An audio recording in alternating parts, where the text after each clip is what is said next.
we're using all the way through today, and let's get into it. So I want to talk about calcium and vitamin D. This is a real bombshell. Let's start with the big ones, right? Because it touches almost everyone listening, especially women over 45. For decades, the advice has been carved into stone. As you age, take calcium and vitamin D to protect your bones, prevent fractures, and keep you from falling. Doctors recommend it, guidelines recommend it. Prescriptions for vitamin D have climbed dramatically in recent years, and it feels like settled science. Well, a major review published in the BMJ in June of 2026, that's this month, just challenged that to its core. And this wasn't a small study. Researchers in Canada pooled the results of 69 randomized controlled trials. That's the gold standard, right? That's checking all these randomized controlled trials involving nearly 154,000 adults. That's a lot of people. And they looked at calcium alone, vitamin D alone, and the two combined. And they compared them against placebo and no treatment to see whether these supplements actually reduce fractures and falls. And here's what they found. For most older adults living independently, calcium, vitamin D, or both together provided little to no clinically meaningful protection against fractures or falls. So let me unpack that phrase because usually you need to practice on your balance. You need to do jump training to uh, strengthen your bones, and you need to practice your balance so that you don't fall. Because I want to unpack this because it is the heart of the matter. Is the researchers did something earlier studies often didn't. Before they started, they defined what a genuinely meaningful benefit would look like for a real person, not a statistical blip, but an actual noticeable reduction in broken bones. And this is where so much supplement marketing falls apart. Older analyses love to report relative risk reduction, which can make a tiny effect sound enormous. Picture a supplement that drops your fracture risk by 2% down to about 1.8% on right, that's really low. And on paper, a company can advertise that as a 9% relative reduction. Sounds impressive, right? But the actual absolute difference is less than 2/10 of 1 percentage point. That's the magic trick. The 2026 review insisted on measuring the real world drop. And when they did, the meaningful benefit largely evaporated. This is just so fascinating. Now, the researchers were careful and honest, and I want to be also. They told some they noted that some analysis involves smaller numbers of trials, so a few findings should be read with caution and critically. This does not apply to everyone. If you have diagnosed osteoporosis, if you're on medication for bone loss, if you have a specific deficiency confirmed by lab work or a particular bone disorder, this is a completely different conversation and you should keep working with your provider. But for the average healthy older woman, taking these pills as a general insurance policy, the authors said plainly that the evidence does not support routine supplementation for that purpose. And they called on guidance panels and regulators to revisit the recommendations. Now, when we're talking about vitamin D just for hip fractures and bone, there's a lot more that goes into the D supplementation than just hip fractures and falls and bone loss, because really the science is behind bone loss and fractures. You need to lift weights, jump rope, doing jumping jacks, doing jump off a stair. You need to work on your balance. These are the real things that work. And if it helps you to understand how we got here, because the belief runs deep, for 2 generations, we were marketed the idea that strong bones come from a glass of milk and a calcium tablet. The dairy campaigns were everywhere. And remember the milk mustache ads? And the message was simple and sticky. But simple and sticky isn't the same as true. The body is far more complex than a single mineral going into a single bone. Calcium needs the right hormonal environment, the right vitamin and mineral cofactors, the mechanical signal of movement, and an actual metabolic reason to be deposited into bone rather than parked somewhere you don't want it. A pill drops calcium into the system and crosses its fingers. It's not a plan, it's a hope. And if you want to support your bones through nutrition, which you should, food is a smarter delivery system. Calcium is abundant in things like sardines with the soft bones, leafy greens such as collards and bok choy, plain yogurt and kefir, almonds and white beans. Vitamin D comes from sensible sun exposure and from fatty fish and egg yolks. When you get these nutrients from food, they arrive packaged with the protein, magnesium, vitamin K, and other partners your body actually uses to build bone. Context the isolated tablet simply can't provide. So what does work for your bones? This is where I get excited because the answer is so empowering. Resistance training, weight bearing movement, carrying things, carrying heavy groceries. Like when I grocery shop, I don't grab a cart. I have my bags with me and I start putting my items into the bags and I carry those bags everywhere for my weight bearing movement. Climbing stairs, lifting heavier than feels comfortable. Bone is living tissue and it responds to load and stress by getting stronger. Something no capsule can replicate. Pair that with adequate protein, vitamin D, and calcium from real food and sensible sunlight, and you have a bone strategy with far more evidence behind it than the supplement aisle. The pill was never the foundation. Your muscles are.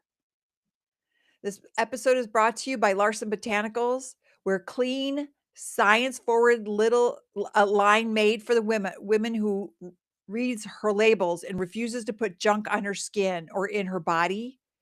Because here's the thing about everything we just discussed. Hormones change everything as we age, and your bones, your skin, and your energy all feel it. That's exactly why I formulated my hormone supportive collection at larsonbotanicals.com. Clean, thoughtfully sourced products designed to work with a woman's changing biology, not against it. No endocrine disrupting fillers, no mystery fragrance, no greenwashed nonsense. Just clean ingredients you can pronounce. Go to larsonbotanicals.com and explore the hormone supportive line today. Your future self and your future bones will thank you. Now let's talk about the glucosamine warning nobody saw coming. So the next study is one I genuinely did not expect, and it's the one I most want you to hear if you have an aging parent and if you've been, reaching for joint support yourself. It's about glucosamine. Glucosamine is one of the most popular supplements in America. It sits on every pharmacy shelf and grocery aisle, taken daily by tens of millions of older adults for joint pain and osteoarthritis. That's why I got rid of conventional wheat and pasta, because that's what was causing arthritis and joint pain in me. It's so routine that most people don't even mention it to their doctor. It just lives quietly in the morning pill organizer, which is exactly why this finding matters so much. On June 9th, 2026, just a few weeks ago, University of Florida published a study in the journal Natural Metabolism. Using artificial intelligence, they analyzed de-identified health records from their hospital system spanning 12 years, from 2012 to 2024. They focused on two groups: people already diagnosed with Alzheimer's and related dementias, and people with mild cognitive impairment, that that early stage of, memory trouble that can sometimes be a precursor to Alzheimer's. Their data set was large, roughly 24,000 patients with dementia and 41,000 with mild cognitive impairment. And within those groups, about 8% reported taking glucosamine. And here's what the analysis showed. After they controlled for age, sex, and demographics, people with mild cognitive impairment who took glucosamine were about 25% more likely to progress to full dementia than those who didn't take it. That's astounding new research. And among people already living with Alzheimer's and related dementia, glucosamine use was linked to a 25% higher risk of dying within the follow up period.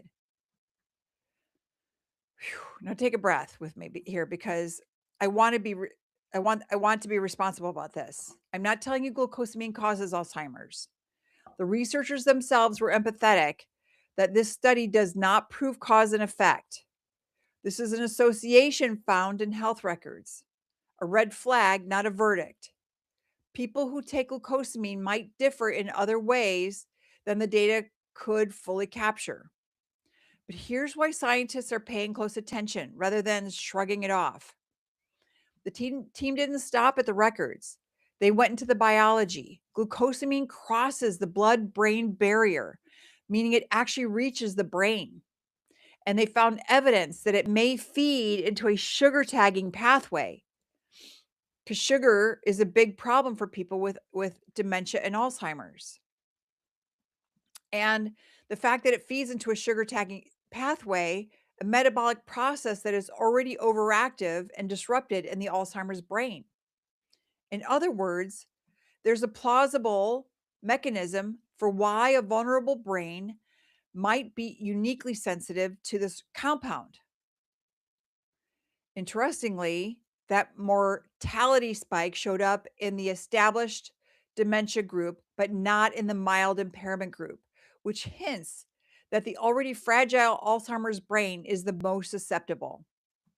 I want you to appreciate the scale of how they did this because it's part of why the finding carries weight.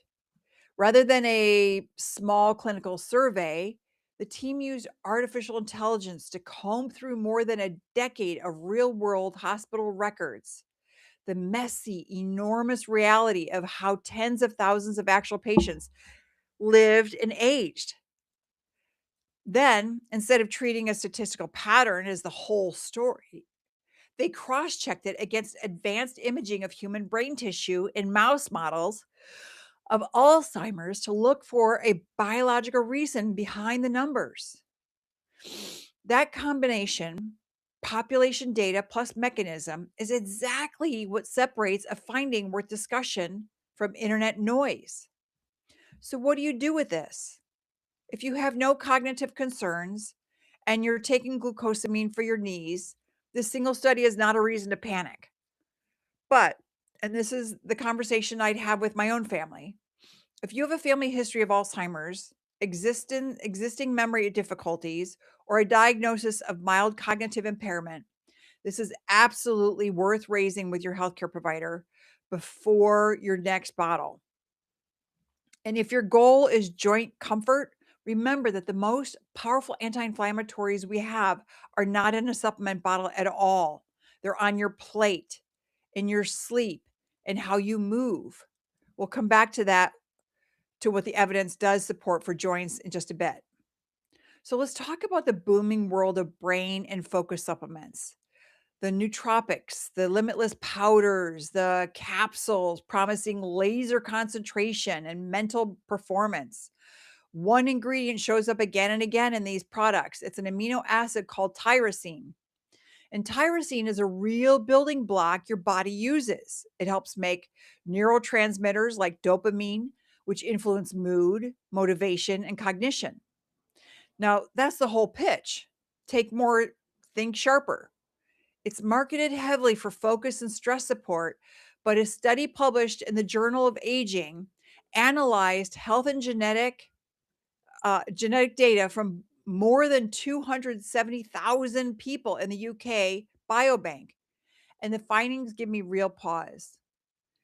Researchers looked at blood levels of two related amino acids, phenylalanine and tyrosine and how they tracked with lifespan using both observational data and a genetic technical technique called Mendelian randomization, which helps tease apart whether a relationship might be causal rather than coincidental. And they found that men with higher tyrosine levels tended to have shorter life expectancy. The genetic estimates suggested it could amount to nearly a year of life.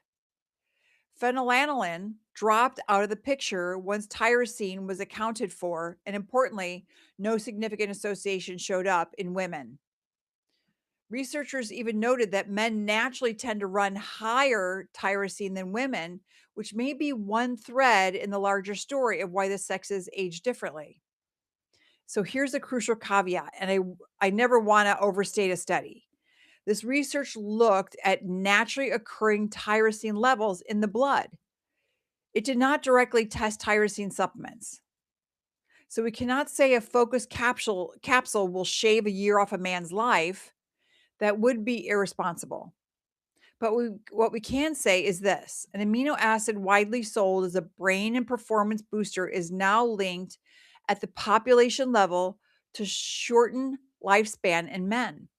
And the mechanism may run through insulin resistance and hormone pathways that differ by sex.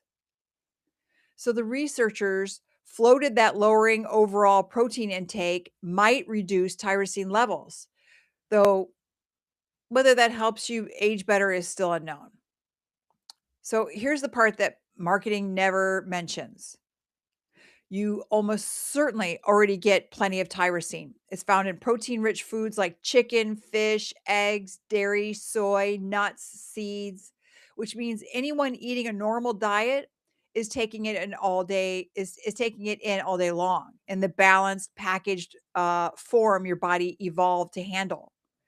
The nootropics industry sells you a concentrated dose of something you're not short on, wrapped in a promise of superhuman focus. And when you flood the system with an isolated amino acid far beyond food levels, you may be pushing on metabolic levers, insulin sensitivity, hormone signaling in ways that look very different a decade later than they feel the afternoon you take it. And so this is the perfect example of my entire philosophy on supplements. When you take a single isolated compound at a dose that nature never intended, you are running an experiment on yourself. And you often have no idea what downstream pathways you're nudging.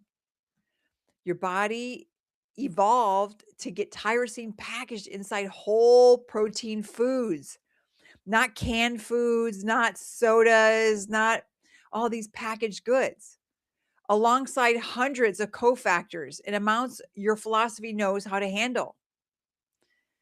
The capsule strips all of the context away.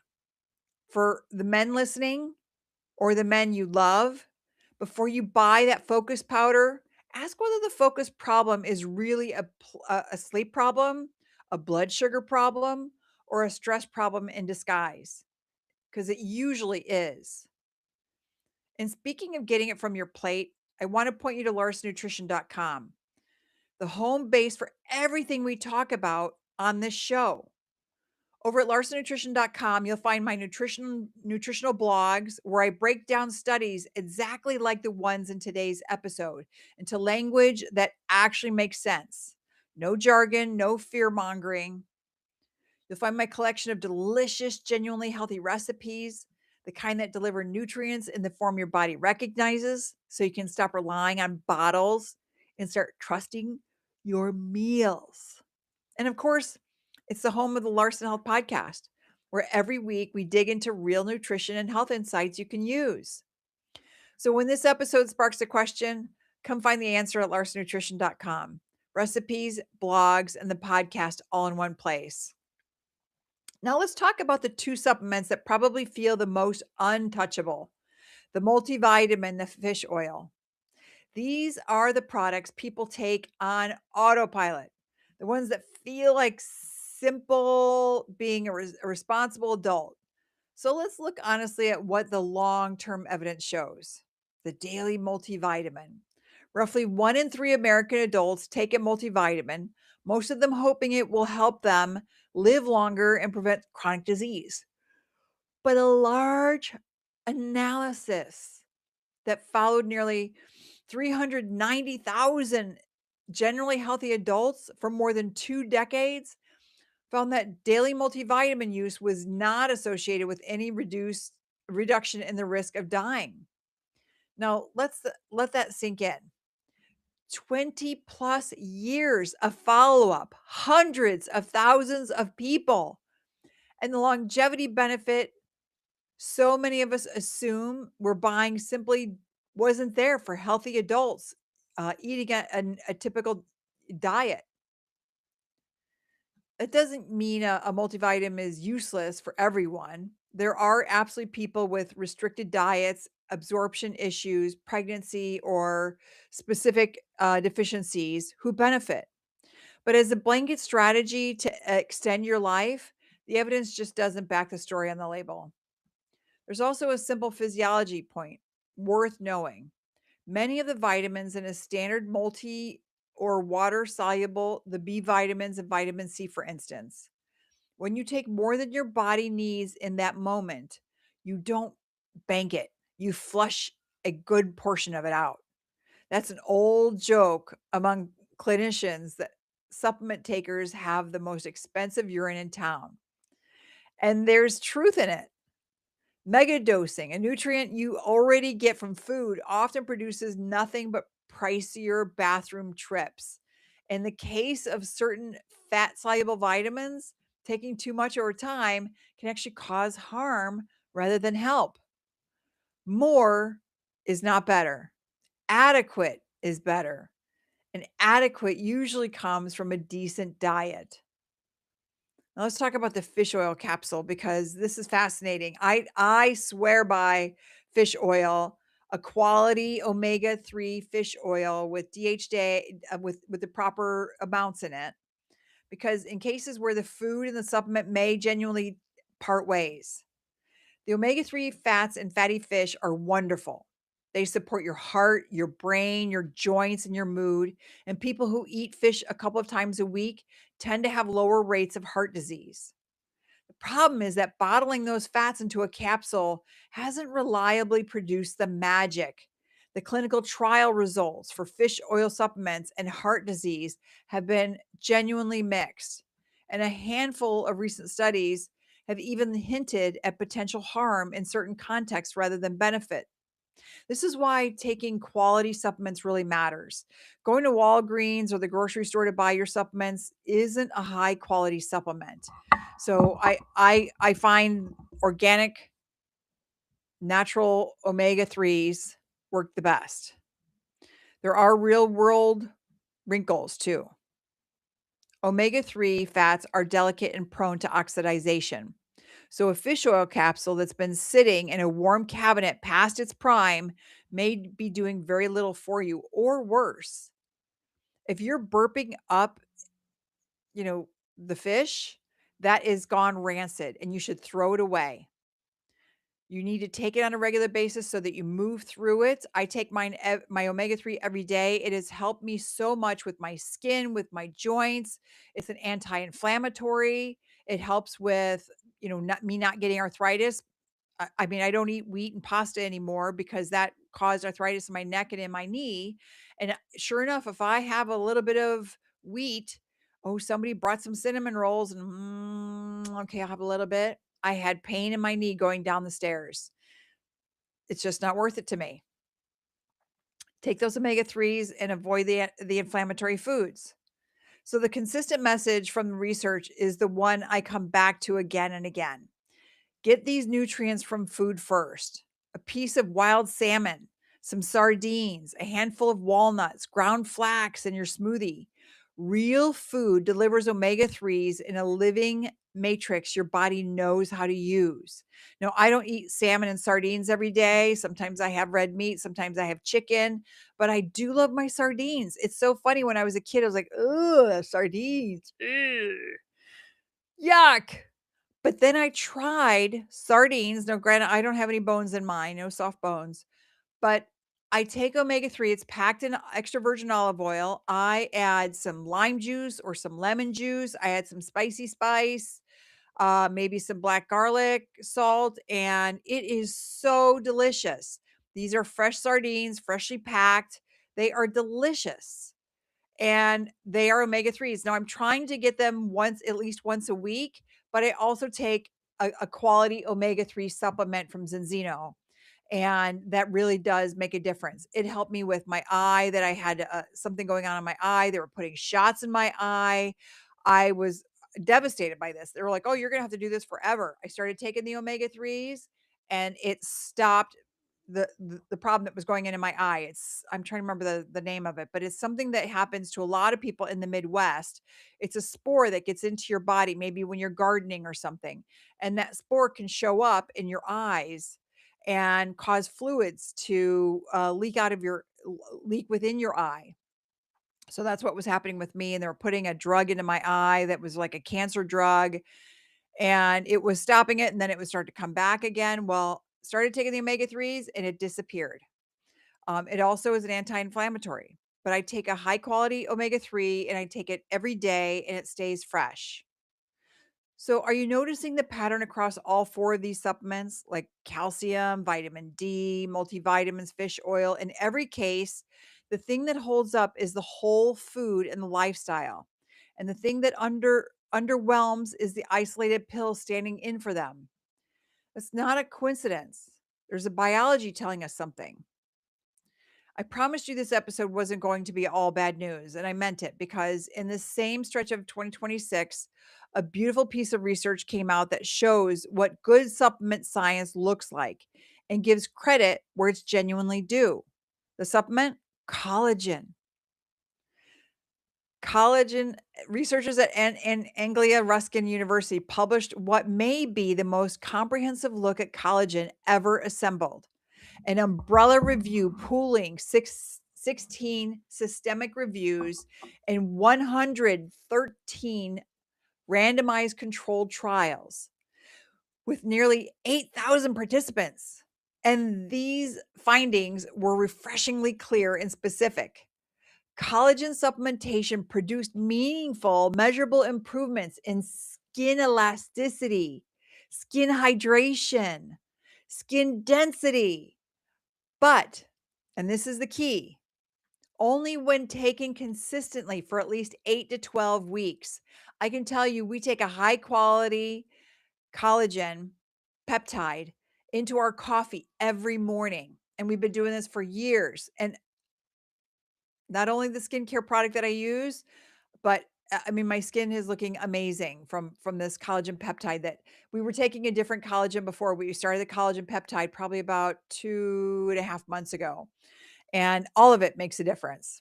So this is not an overnight miracle. It's slow, steady benefit that rewards patience. For joints, the review found consistent evidence of reduced pain and improved function in people with osteoarthritis and activity related joint discomfort, particularly with hydrolyzed collagen peptides and undernatured type 2 collagen, undenatured type 2 collagen. Remember those aching knees we worried about in the glucosamine segment? Here's a far better supported option to discuss with your provider. The review also found modest benefits for muscle and tendon health, encouraging for healthy aging.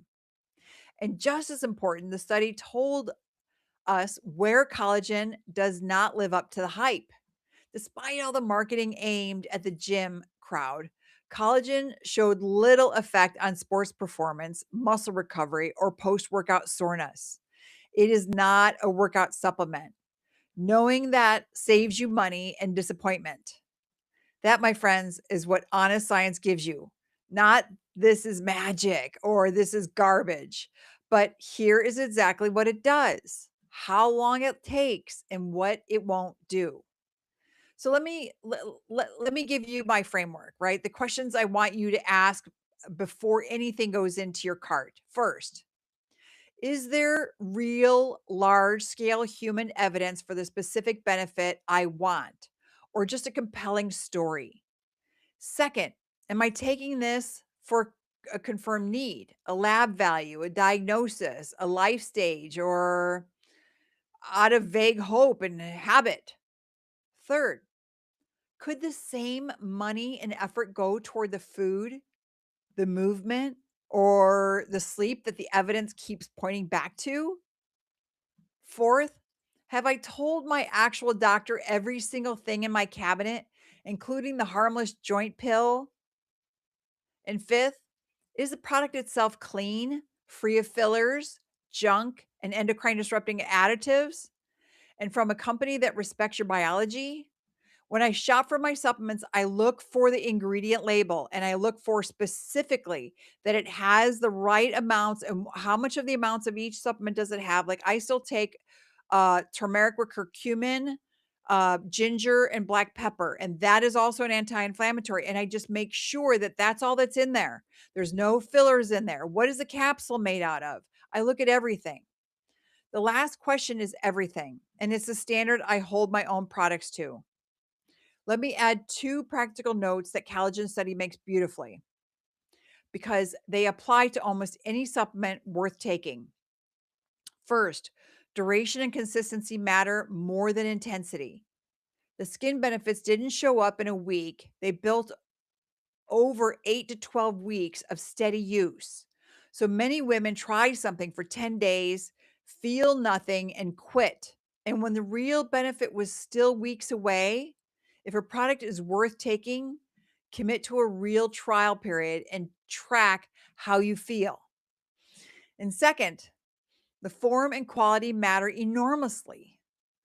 The joint benefits clustered around specific, well studied types of collagen, not whatever generic powder happened to be cheapest.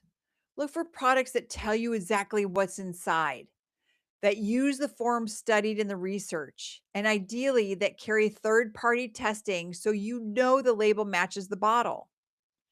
A clean, transparent formulation isn't a luxury. There is an app that you can use called Supco, SUPPCO, and they will help you pick out vitamins. They do research on the vitamins. It's a free app, and you'll get ideas on a proper good supplement. And it's the difference between an evidence based choice and an expensive guess, which brings me to the part of this I'm genuinely proud of. If today taught us anything, it's that consistency with clean, well formulated products beats a cabinet full of empty promises. And that's the entire reason Larsa Botanicals exists. At larsenbotanicals.com, my clean skincare line is built on the same philosophy you've heard all episode: real ingredients, no toxic fillers, formulated to work with your body. My advanced bioactive face cream and face serums are designed to support your skin's structure and hydration over time. The same patient consistently approached the collagen research just validated. Rounded out with my nourishing eye cream for that delicate skin that shows age first, right? I have some wrinkles, but I see women who are 58 and they have a lot more wrinkles than I have. This is amazing what's happening with the collagen and also with the skincare line that I'm using.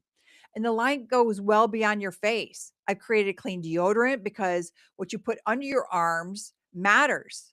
I got Dirty Hippie. I got uh, Sunshine Whip. I've got the Woods. I've got a new bug repellent that is all natural, organic ingredients. I can't wait to use it. I'm going to be at Soul Fest this weekend, SOL Fest in it's like South Petoskey area.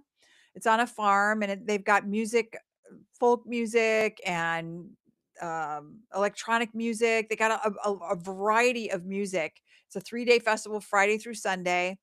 And I'm going to be using my bug balm because I bet there's going to be all kinds of bites. So I got a 4 ounce and a 2 ounce, 4 ounce for the family, a 2 ounce for you and your maybe significant other. And all of it sits alongside my hormone supportive collection. So the women navigating perimenopause, menopause, and everything after has clean options from head to toe. Visit larsonbotanicals.com and discover the full line today.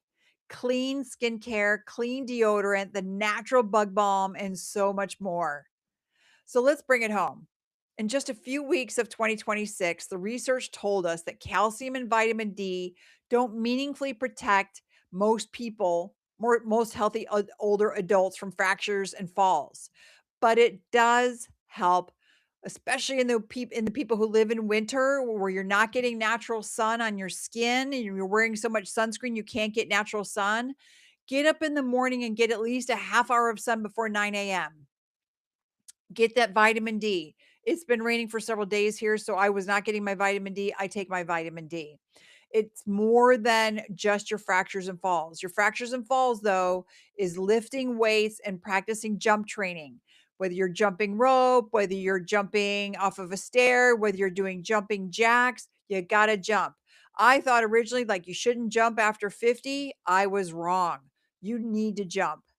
And that glucosamine carries an association with faster cognitive decline that anyone with brain health concerns should take seriously.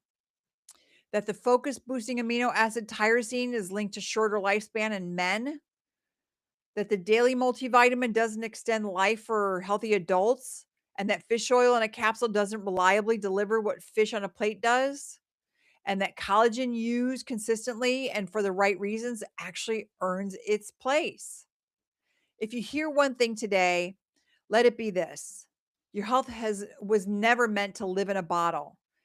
But if you are somebody who is not a healthy adult, because again, this has all been talking about a healthy adult. If you are not a healthy adult, get quality supplements to help your body with not getting rickets or not getting other diseases that are out there.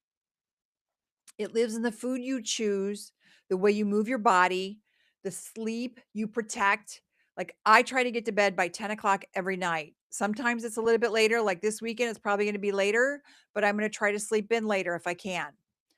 And the hormones you support and the labs that you tell your doctor about is what you actually need. Supplements can be a thoughtful, targeted layer on top of that foundation, never a substitute for it though. Be the woman who reads the study, asks the better question, and stops paying for hope. Audit that cabinet this week. Take a photo of every bottle, bring it to your next appointment, and ask for each one, what's the real evidence? And do I actually need this? Use a AI tool, use ChatGPT or Claude or something, and have it check your vitamins. Do that, and you're already ahead of almost everyone walking down the supplement aisle on autopilot. You can listen to the Larson Health Podcast on Apple Podcasts, Spotify, iHeartRadio, Deezer, and anywhere you like to watch or listen to your favorite podcasts. You can watch full episodes on YouTube. It's snippets on social media like LinkedIn, Facebook, Instagram, and TikTok, where I also share behind the scenes clips, recipes, and bonus insights from my coaching practice. And if you're ready to take your health to the next level, visit larsonnutrition.com and larsonbotanicals.com to learn about my personalized programs, hormone supportive meal plans and products, and one-on-one functional nutrition coaching. Thanks for joining me today and hope you have a fabulous weekend and the sun is shining